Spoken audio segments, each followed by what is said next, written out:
नमस्कार दोस्तों, स्वागत है आप सभी का हमारे चैनल चारू चौधरी में। आज की वीडियो में नेट से रिलेटेड जो इम्पोर्टेंट क्वेश्चंस करवाए जा रहे हैं आपको, उसी के आगे के जो क्वेश्चंस हैं वो आज मैं करवाने जा रही हूँ। बहुत ही इंपॉर्टेंट क्वेश्चंस हैं बच्चों, ध्यान से देखिएगा। और अगर आप NTA UGC नेट एग्ज़ाम देने जा रहे हैं तो उससे पहले एटलीस्ट एक बार इन सब क्वेश्चंस पे नज़र ज़रूर डाल लें। तो पहला क्वेश्चन जो आज की क्लास में है वो है, students should prefer those teachers who A. dictate notes in the class, B. give important questions before examination, C. can clear their difficulties regarding subject matter, and D. are themselves disciplined।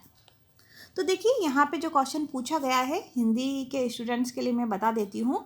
Students जो कि prefer करते हैं, should prefer those teachers. Students कौन से teachers को prefer करते हैं? जो कि केवल लिखवाते हैं, जिसे श्रुति लेख लिखवाते हैं क्लास में। बी ऑप्शन होगा कि इम्पॉर्टेंट क्वेश्चंस जो हैं वो एग्ज़ाम से पहले करवाते हैं। सी है क्लियर करते हैं उनकी डिफ़िकल्टीज़ सब्जेक्ट मैटर से रिलेटेड, और डी है वो खुद बहुत अनुशासन में रहते हैं। तो देखिए इसमें आप खुद भी देख सकते हैं कि टीचर्स के लिए श्रुति लेख वो घर पे वैसे भी लिख सकते हैं। इम्पॉर्टेंट क्वेश्चंस से ज़्यादा ज़रूरी है कि उनका टॉपिक से रिलेटेड जो पूरा नॉलेज है वो उनको मिलना चाहिए। और खुद के अनुशासन में होने से भी कुछ नहीं होता। अगर टीचर खुद अनुशासन में है तो भी वो सही नहीं रहेगा। तो यहाँ पे सी जो है option, can clear their difficulties regarding subject matter, मतलब वो सब्जेक्ट मैटर से रिलेटेड जो भी डिफ़िकल्टीज़ आ रही हैं बच्चों को वो सॉल्व कराते हैं। तो बिल्कुल यहाँ पे सी जो है वो बिल्कुल सही उत्तर होगा। नेक्स्ट क्वेश्चन देखिए, when was the first Indian postal stamp was issued. तो यहाँ पे चार ऑप्शंस हैं। A 1937, B 1876, C 1854, D 1852। तो यहाँ पे फर्स्ट इंडियन पोस्टल स्टैम्प की बात हो रही है, कब इशू हुआ था? 1852 बिल्कुल सही उत्तर है डी। नेक्स्ट क्वेश्चन देखिए, a teacher should keep his voice in the class. A है high enough to be heard by every student clearly, B loud so that everyone can hear clearly, D moderate, D some time low and some time high. तो यहाँ पे teacher की जो voice है वो कैसी होनी चाहिए, आवाज़ क्लास में कैसी होनी चाहिए? यहाँ पे चार ऑप्शंस दे रखे हैं। एक तो हाई, इतनी हाई होनी चाहिए कि सभी स्टूडेंट्स को क्लियर सुनाई दे। बी है लाउड सो दैट, इतनी तेज होनी चाहिए कि सभी जो है क्लियरली सुनाई दे, है ना, loud so that everyone can clearly, बहुत लाउड होनी चाहिए। सी मॉडरेट होनी चाहिए, और डी जो है वो कभी लो और कभी हाई होनी चाहिए। तो देखिए यहाँ पे कभी लो मतलब जब हम बोलते हैं और सेम एक ही स्पीच में बोला जाता है तो क्या होता है, बच्चा अच्छे से समझ नहीं पाता। तो बिल्कुल यहाँ पे कभी लो और कभी हाई होनी चाहिए। जब आप कोई टॉपिक पे बहुत जोर देना चाहते हैं तो वहाँ पे हाई होना चाहिए। जहाँ पे आपको कोई चीज़ नॉर्मल ऐसा है कि नॉर्मल टोन में बोली जा सकती है तो वहाँ पर लो होनी चाहिए। अगला क्वेश्चन है हमारा, if majority of students in your class are weak you should A not care about intelligent students, B keep your speed in teaching fast so that students comprehension level में increase, C keep your teaching slow, D keep your teaching slow along with some extra guidance to bright peoples. तो यहाँ पे देखिए, अगर आपकी class में majority मतलब ज़्यादातर बच्चे वीक हैं पढ़ने में तो आपको क्या करना चाहिए? केवल ए ऑप्शन में है कि इंटेलिजेंट बच्चों की आप चिंता ही ना करें, बी है कि अपनी स्पीड जो है वो बहुत फास्ट कर लें, है ना, ताकि बच्चे जो हैं वो भी फास्ट होएं, सी है अपनी जो टीचिंग है वो बहुत स्लो कर लें, बहुत धीरे धीरे पढ़ाएं, और डी है keep your teaching slow along with some extra guidance to bright peoples. तो आप अपनी टीचिंग, क्योंकि ज़्यादातर बच्चे कमज़ोर हैं तो आपको क्या करना पड़ेगा, टीचिंग जो है वो स्लो करनी पड़ेगी, परंतु जो इंटेलिजेंट बच्चे हैं वो भी स्लो ना हो जाए, इसलिए सम एक्स्ट्रा गाइडेंस जो है वो ब्राइट पीपल्स को, मतलब जो होशियार बच्चे हैं उनको देनी चाहिए। नेक्स्ट क्वेश्चन है हमारा, which one of the following is not concerned with the duties of a teacher? A to discipline the students, B to prepare students for examination, C. To make monthly and annual reports. D. To participate in extra curricular activities. तो यहाँ पे question पूछा गया है कौन सा concern with the duties of a teacher जो है वो is not concern with the duties of a teacher. इनमें से कौन सा ऐसा ऑप्शन है जो कि is not concern with the duties of a teacher. तो यहाँ पे क्या है, एक तो बच्चों को अनुशासन में रखना चाहिए बिल्कुल टीचर को. बच्चों को एग्ज़ाम्स के लिए प्रिपेयर करना ये भी उनकी ड्यूटी होती है. मंथली और एनुअल रिपोर्ट्स भी बनानी चाहिए ताकि उनको पता चले कि बच्चा कितना प्रोग्रेस कर रहा है.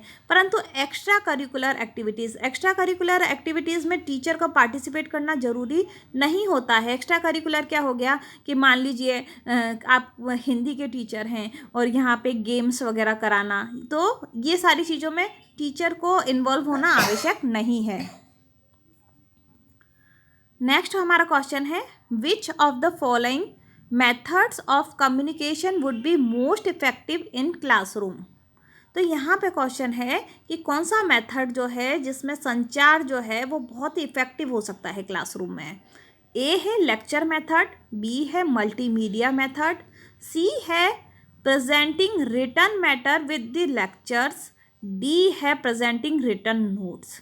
तो यहाँ पे है मल्टीमीडिया मेथड. यहाँ पे मल्टीमीडिया मेथड जो है वो सही है. देखिए लेक्चर मेथड में क्या होता है, टीचर ही बोले जाता है, तो क्या होगा वहाँ पे ओनली टीचर बोला जाएगा, तो वो इफेक्टिव नहीं रहेगी क्लास. सी है कि presenting written matter, only written matter भी दिया जाए प्रेजेंट करे तो भी वो भी बोरिंग ही हो जाएगी क्योंकि आप केवल एक ही बंदा बोल रहा है. ओनली नोट्स दिखा जाएंगे वो भी नहीं रहेगा. मल्टीमीडिया मेथड जो है वो सबसे सही है. तो 26th क्वेश्चन का आंसर है मल्टीमीडिया मेथड. नेक्स्ट हमारा क्वेश्चन है 27. To educate according to nature means A to come back to nature as oppose to mechanical life, B to educate in accordance with the law of nature of human development, C to study natural laws and apply them to educational process, D all of the above. तो देखिए यहाँ पे बहुत सारे बच्चे ऐसा करते हैं कि चार ऑप्शंस में से ऑल ऑफ द एबव जो है वो सबसे ज़्यादा लिख के आते हैं, परंतु यहाँ पे है to educate according to nature. मतलब आपको नेचर के अकॉर्डिंग आपको पढ़ाना है. उसका क्या मतलब होता है, तो उसका मतलब होता है कि to educate in accordance with the law of nature of human development. बिल्कुल कि हमको नेचर के अकॉर्डिंग जो है वो हमें पढ़ाना चाहिए, मतलब नेचर को कोई नुकसान ना हो ऐसे करते हुए, और ह्यूमन का भी डेवलपमेंट हो, ये सब ध्यान में रखना चाहिए. उसे ही कहा जाता है to educate according to nature. Next हमारा क्वेश्चन है 28. DTH डायरेक्ट टू होम क्या है ये. A TV communication, B cinema, C radio, D none of these. तो देखिए ये क्या है, DTH आपने देखा होगा सभी के घर में अभी DTH जो है वो लगा रहता है. इससे रिलेटेड कई सारे ऐड भी आते हैं. तो ये जो है टीवी कम्युनिकेशन है. बिल्कुल यहाँ पे सिनेमा रेडियो से रिलेटेड नहीं है, ये है टीवी कम्युनिकेशन. अगला हमारा क्वेश्चन है if students do not understand what is taught in the class the teacher should feel a terribly bored, B to explain it in different way, C that he is wasting time, D pity for the students. तो यहाँ पे question हमारा जो 29वां है वो पूछता है कि अगर स्टूडेंट समझ नहीं रहे हैं कि अध्यापक के द्वारा क्या पढ़ाया जा रहा है तो अध्यापक को कैसा फील करना चाहिए. बहुत ज़्यादा बोर होना चाहिए उसको, या फिर उसको तरीका बदल लेना चाहिए पढ़ाने का, या फिर वो उसको लगना चाहिए कि टाइम ही वेस्ट कर रहा हूँ. टाइम वेस्ट क्या करना. डी है कि उसको स्टूडेंट्स पे दया आए. तो देखिए यहाँ पे आप बिल्कुल सिंपल सा क्वेश्चन है, यहाँ पे उसको तरीका बदलना चाहिए क्योंकि टीचर की ड्यूटी है बच्चों को पढ़ाना. अगर वो बोर होगा और सोचेगा मैं टाइम वेस्ट कर रहा हूँ, या फिर वो स्टूडेंट्स के लिए दया फील करेगा, तो क्या होगा, उसकी ड्यूटी जो है वो फुलफिल नहीं कर पाएगा. उसको पढ़ाना तो है ही है, अगर बच्चों को समझ में नहीं आ रहा है तो उसको अपना तरीका बदल लेना चाहिए पढ़ाने का. तो बिल्कुल यहाँ पे बी जो है वो बिल्कुल सही उत्तर है. अगला क्वेश्चन देखिए which opinion is not correct. A education is a subject of concurrent list of 7th schedule of Constitution of India, B University Grants Commission is a statutory body, C patent, invention, design, copyright and trademarks are the subject of concurrent list. D है Indian council of social science research is a statutory body related to research in social sciences. तो यहाँ पे जो opinion सही नहीं है इसका मतलब बाकी सभी सही हैं। यहाँ पे जो गलत है वो है patent, inventions, design, copyright and trademarks are the subject of concurrent list. तो यहाँ पे बिल्कुल सी जो है वो करेक्ट नहीं है। नेक्स्ट क्वेश्चन देखिए, which of the following is are true about teacher और टीचिंग। यहाँ पे कौन सी चीज़ जो है वो सही है टीचर और टीचिंग के बारे में, मतलब शिक्षक और शिक्षण के बारे में कौन सी बात जो है वो सही है। A, teacher should have control over the students to maintain peace and order in the class. B, teaching should be people centred rather than subject centred. C, teacher should arouse interest among students about the subject. D, all of these. तो बिल्कुल यहाँ पे D जो है वो बिल्कुल सही उत्तर है। टीचर जो है उसको क्लास में शांति भी बनाए रखनी चाहिए, बिल्कुल उसको है ना सब्जेक्ट सेंटर्ड होना चाहिए, पीपल सेंटर्ड होना चाहिए कि पीपल कैसे हैं, जबकि सब्जेक्ट सेंटर्ड बाद में होना चाहिए, सेकंड प्रायोरिटी होनी चाहिए। और टीचर जो है उसको सब्जेक्ट के प्रति इंटरेस्ट जो है बच्चों में वो भी क्रिएट करना चाहिए। तो बिल्कुल यहाँ पे डी जो है बिल्कुल सही उत्तर है। नेक्स्ट क्वेश्चन देखिए, during lecture in classroom some students hesitate to say that they are unable to understand your lecture, what may be the reason for this. यहाँ पे क्या है, क्वेश्चन पूछा गया है लेक्चर के टाइम में जब क्लास में कुछ बच्चे जो हैं वो हेजिटेशन फील करते हैं, मतलब उनको हिचक होती है ये बोलने में कि हमको लेक्चर जो है वो समझने में हम योग्य नहीं है, हमको वो लेक्चर समझ में नहीं आ रहा है, उसके पीछे क्या रीज़न हो सकता है। A, you are unable to communicate effectively. B, your educational methodology is inadequate. C, students fear you. D, there is a cordial relation between you and your students. So यहाँ पे क्या है, A जो है बिल्कुल सही है, you are unable to communicate effectively.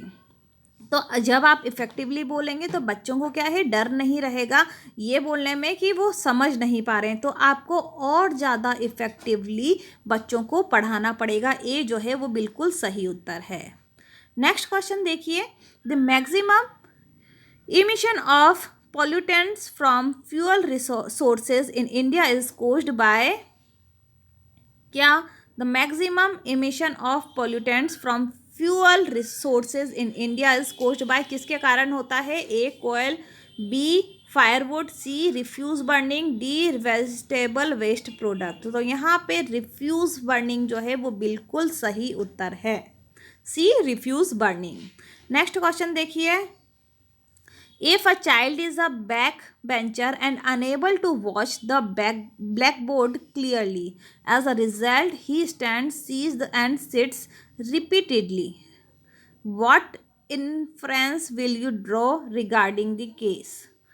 अगर बच्चा जो है क्या है, बैक बेंचर है, लास्ट में बैठा है परंतु उसको ब्लैक बोर्ड पे क्या लिखा है वो दिखाई नहीं दे रहा है, तो वो क्या करेगा, बार बार खड़ा हो रहा है, बार बार देख रहा है और फिर बैठ रहा है, ऐसा बार बार रिपीट हो रही है बात। तो what inference will you draw regarding the case. Okay, A, the child is of short height and compared to his classmates. B, the blackboard is under shining effect of light. C, the child has a defective vision. D, both A and C. तो यहाँ पे जो है D जो है वो बिल्कुल सही है, ए और सी, क्योंकि हो सकता है कि बच्चे की हाइट छोटी हो बाकी स्टूडेंट्स की तुलना में और बाकी बच्चे जो आगे बैठे हैं, या फिर ये भी हो सकता है कि डिफेक्टिव विज़न हो, उसके आईज में कुछ प्रॉब्लम हो, तो ये दोनों ही कारण जो है ये हो सकते हैं।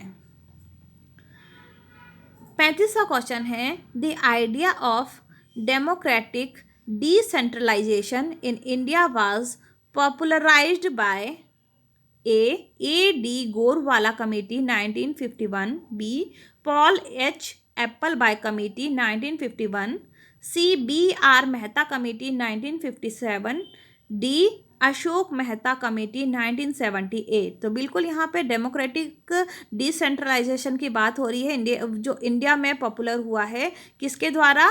BR मेहता कमेटी 1957 के द्वारा। The first important step in teaching is, teaching में पहली स्टेप क्या मुख्य है? A, planning of representation of topic और subject. B, organising the background of students for the subject.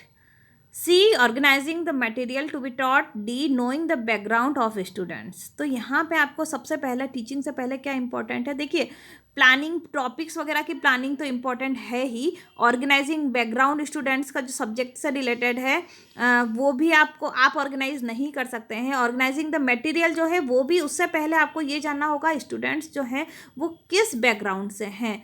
क्योंकि देखिए, जब आपको पता चलेगा बैकग्राउंड, आपको पता चलेगा, मान लिया आपको पता चल गया कि बच्चे जो हैं वो कोई ऐसी कम्युनिटी से हैं जहाँ पे लड़कियों को नहीं पढ़ाया जाता है। मान लीजिए आपको ऐसा पता चल गया कि वहाँ लड़कियों को नहीं पढ़ाया जाता, तो आपको क्या करना पड़ेगा? उनका लेवल अप करने के लिए आपको प्लानिंग करनी पड़ेगी। तो प्लानिंग सेकंड हो जाएगी। सबसे पहले आपको क्या करना पड़ेगा? स्टूडेंट्स का बैकग्राउंड जानना पड़ेगा। तो डी जो है वो बिल्कुल सही उत्तर है। 37th क्वेश्चन है हमारा, when you make a mistake while teaching in the class and your students point it out angrily, then what will you does? अगर आपने कोई क्लास में पढ़ाते समय मिस्टेक कर दी क्लास में, और तुम्हारे जो बच्चे हैं, जो स्टूडेंट्स हैं, जो विद्यार्थी हैं, वो हंसने लग जाते हैं, या तो वो क्या करते हैं? गुस्सा हो जाते हैं, सॉरी, इट आउट एंग्रीली। तो आपको क्या करना चाहिए? You will break all limits of anger. B, you will feel sorry for committing the blunder. C, you will scold him and resist them. D, you will leave the class for few days. देखिए, गलती किससे नहीं होती? गलती इंसानों से होती है। तो आपको क्या करना चाहिए? अगर कुछ गलती हो गई है तो B जो है बिल्कुल सही है, you will feel sorry for committing the blunder। आपको फील कर लेना चाहिए सॉरी। आप देखो, बहुत ज़्यादा ए है कि आप बहुत ज़्यादा और लिमिट से ज़्यादा गुस्सा करेंगे, उससे कुछ भी नहीं होगा। सी है कि आप उनको डांटने लग जाएंगे। देखिए, गलती आपकी है तो दूसरों को डांटना भी सही नहीं है। आप क्लास छोड़ देंगे, वो भी पॉसिबल नहीं है।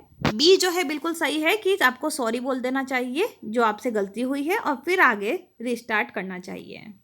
38वां क्वेश्चन देखिए, 38 क्वेश्चन है, a teacher's major contribution towards the maximum self realisation of the students is affected through. एक टीचर का मेजर कंट्रीब्यूशन किसके प्रति? मैक्सिमम सेल्फ रियलाइजेशन के लिए ऑफ द स्टूडेंट इज, किससे अफेक्ट होता है? A constant fulfilment of the students need. B, strict control of classroom activities. C, sensitivity to students needs, goals and purposes. D, strict reinforcement of academic standards. तो यहाँ पे क्या है? Sensitivity to students needs, goals and purposes जो है वो बिल्कुल सही है। इसके द्वारा अफेक्ट होता है, किसके द्वारा? एक तो सेंसिटिव मतलब स्टूडेंट्स के प्रति संवेदनशीलता, उसकी आवश्यकता, उसके गोल, उसके उद्देश्य, इनसे रिलेटेड, इनसे अफेक्ट होता है self realisation of the student. 39th question है, very small time intervals less than nanoseconds are accurately measured by the, जो बहुत छोटा सा इंटरवल जो कि होता है कुछ सेकंड्स का, वो किसके द्वारा मेज़र किया जाता है? A, quartz clocks. B, pulsars. C, atomic clocks. D, white dwarfs. तो यहाँ पे सी जो है बिल्कुल सही है। एटॉमिक क्लॉक्स जो होती हैं उनके द्वारा नैनो सेकंड्स जो हैं वो मेज़र किए जा सकते हैं, बिल्कुल सही। आज की क्लास का हमारा लास्ट क्वेश्चन है, in comparing the lecture and developmental lessons which one of the following is false. तो अगर हम in comparing the lecture and development lessons, ठीक है, इनमें से हम बात कर रहे हैं comparing the lecture and developmental lessons, इनमें से कौन सा जो कौन सी बात जो है वो गलत है? A, there is more public developmental lesson. B, it is more difficult to ascertain public learning in a lecture lesson. C, the lecture method is more conducive to largest class. D, slow children derive more benefits from a lecture than brighter children do. तो यहाँ पे देखिए, जो बात गलत है वो D है, बाकी क्यों नहीं है ये मैं आपको एक्सप्लेन कर देती हूँ।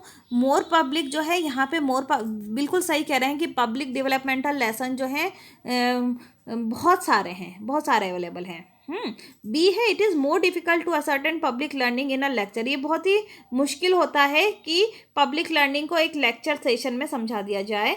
सी है the lecture method is more conductive to, जो बहुत conductive method is more conductive to larger, बड़ी क्लास के लिए बहुत ठीक रहता है क्योंकि आप लेक्चर दे रहे हैं तो ज़्यादा लोग होंगे तो भी कोई फ़र्क नहीं पड़ेगा, कम लोग होंगे तो भी फ़र्क नहीं पड़ेगा, क्योंकि यहाँ पे क्या है लेक्चर मेथड में एक ही जना बोलता है, दोनों तरफ से कम्युनिकेशन नहीं हो रहा है। डी जो है वो बिल्कुल गलत है, ऐसा नहीं है कि स्लो चिल्ड्रन जो है उनको ज़्यादा बेनिफिट मिलेगा लेक्चर से ब्राइटर चिल्ड्रन की अपेक्षा, तो यहाँ पे डी जो है वो बिल्कुल सही है। तो दोस्तों नेट से रिलेटेड ये क्वेश्चंस मैं लेके आई हूँ, कल फिर से 20 क्वेश्चन जो हैं वो मैं आपके लिए लेके आऊँगी बहुत ही जल्दी। उम्मीद करती हूँ ये क्वेश्चन जो हैं वो आपके लिए उपयोगी होंगे। अगर आपको ये वीडियो पसंद आई है तो आप हमारे चैनल को लाइक कर सकते हैं, शेयर कर सकते हैं, सब्सक्राइब कर सकते हैं। Thank you very much.